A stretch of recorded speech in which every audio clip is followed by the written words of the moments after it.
வராது. அதனால ஒரு ஆசிரியர் தன்னோட மாணவி கம்மியா மார்க் எடுத்தாங்க அப்படிங்கிறதுக்காக அவர் பனிஷ் பண்ணதுனால அவரை நம்ம பனிஷ்மென்ட் கொடுக்க முடியாது. ஒரு ஆசிரியர் தன்னோட மாணவர்கள் நல்வழிக்கு வரணும் அப்படிங்கிறதுக்காக உங்களுக்கு பனிஷ்மென்ட் கொடுத்தாங்க அப்படின்னா அதை நம்ம வந்து வழக்கு பதிவு செஞ்சு விசாரணை செய்ய முடியாது. அப்படி வழக்கு பதிவு செஞ்சு நம்ம விசாரிச்சோம் அப்படின்னா மாணவர்கள் நல்வழிப்படுவதற்கு வாய்ப்பில்லை அப்படின்னு சொல்லி இந்த ஆசிரியரை நம்ம ஜுவனல் ஜஸ்டிஸ் ஆக்ட் செக்ஷன் 82 கீழே தண்டிக்க முடியாது அப்படின்னு சொல்றாங்க.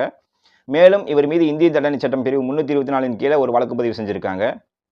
ஒரு நபரை இந்திய தண்டனை சட்டம் பிரிவு 324 கீழ் நாம் தண்டிக்க வேண்டுமானால் அந்த நபர் வேண்டுமென்றே தன்னிச்சையாக கெட்ட எண்ணத்தில் அந்த காயத்தை ஏற்படுத்தி இருக்க வேண்டும். இங்கு அந்த ஆசிரியர் அந்த மாணவிக்கு கெட்ட எண்ணத்தில் தண்டனை கொடுக்கவில்லை என்பது நிரூபணமாகிறது. அதனை இந்த மாணவி தரப்பிலேயே ஒப்புக்கொள்கிறார்கள். இங்கு அந்த ஆசிரியர் அந்த மாணவிக்கு தண்டனை கொடுத்தது அந்த மாணவி மதிப்பெண் குறைவாக எடுத்தார் என்பதற்காகத்தான்.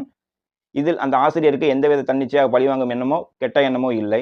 அதனால் இந்த ஆசிரியர் மீது இந்திய தண்டனை சட்டம் பிரிவு 324 கீழையும் ஜுவனல் ஜஸ்டிஸ் ஆக்ட் செக்ஷன் 82 கீழையும் வழக்கு பதிவு செய்ததை ரத்து செய்து உத்தரவு பிறப்பிக்கிறாங்க. இந்த தீர்ப்போட முழு விவரத்தை டிஸ்கிரிப்ஷன் பாக்ஸில் கொடுக்குறேன், பார்த்து தெரிஞ்சுக்கோங்க.